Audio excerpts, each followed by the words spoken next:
You ever have one of those dreams, a desire that's so deep and just won't go away, that it feels like more than just a random wish? Well, what if it's not a fantasy at all? What if it's actually a forecast of your future?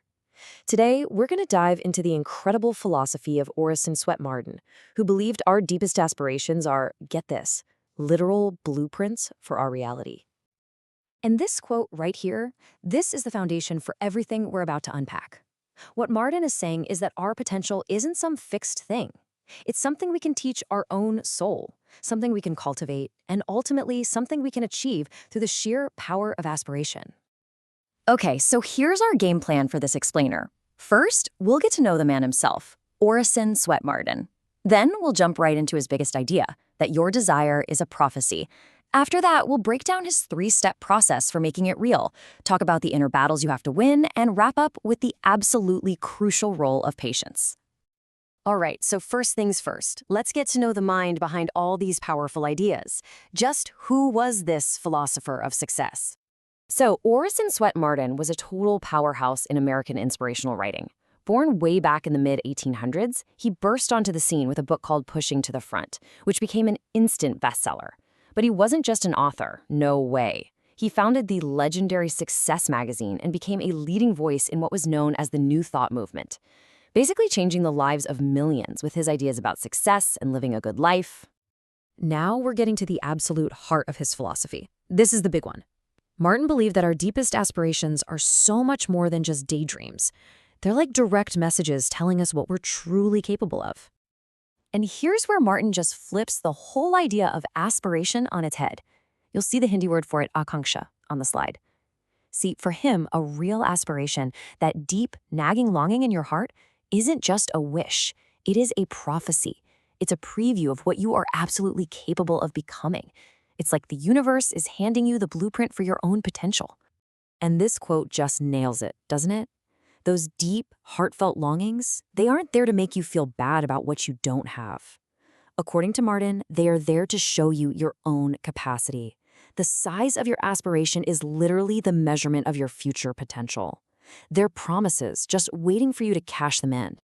Okay, so this is where it gets really practical.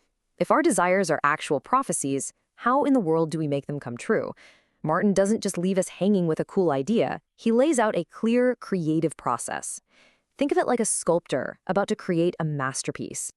He breaks it down with this brilliant analogy. Check this out. It all starts with the thought. That's your blueprint, the clear mental image of what you want. Then comes desire. That's the fuel, the passion, the raw energy that drives the whole thing forward. And finally, you have action.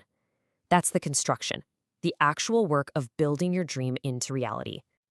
So here it is, broken down into 3 actionable steps. Step 1, the ideal.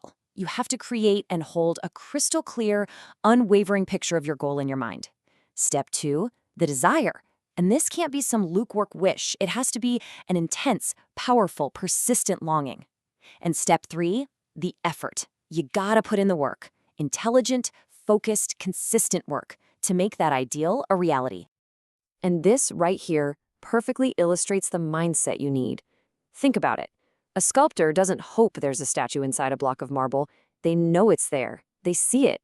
In the same way, we have to hold that premonition of our success with total faith, seeing it as a future reality that's just waiting for us to uncover it.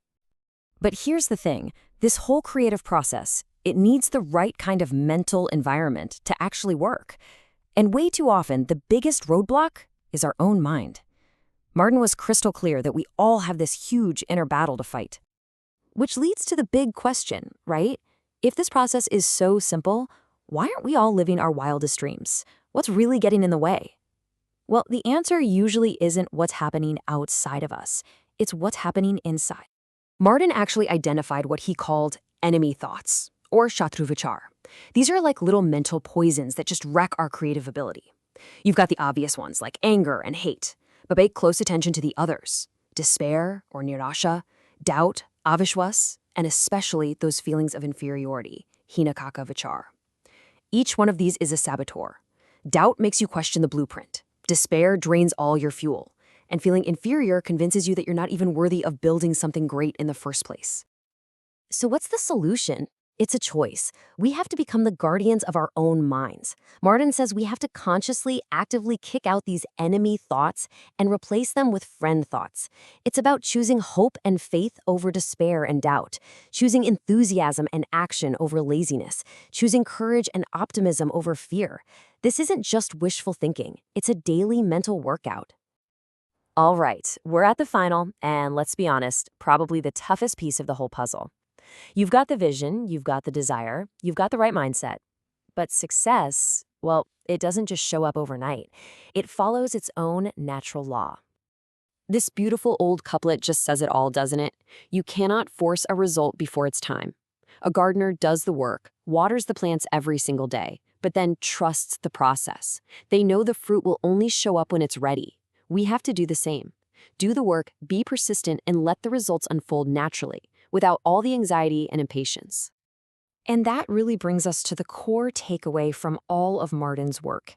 If you remember one thing, let it be this: the dreams that called to you, those aspirations that just won't leave you alone, they are not silly fantasies. They are real, legitimate previews of a future you are absolutely capable of creating. Your job is to believe in them, to work for them, and to have the patience to let them grow. So, I'll leave you with this question to really think about. Look at your own heartfelt longings, those big aspirations you've been holding on to. Which one of them isn't just a dream, but a prophecy that's just waiting for you to bring it to life? Which one will you start truly believing in and working towards today?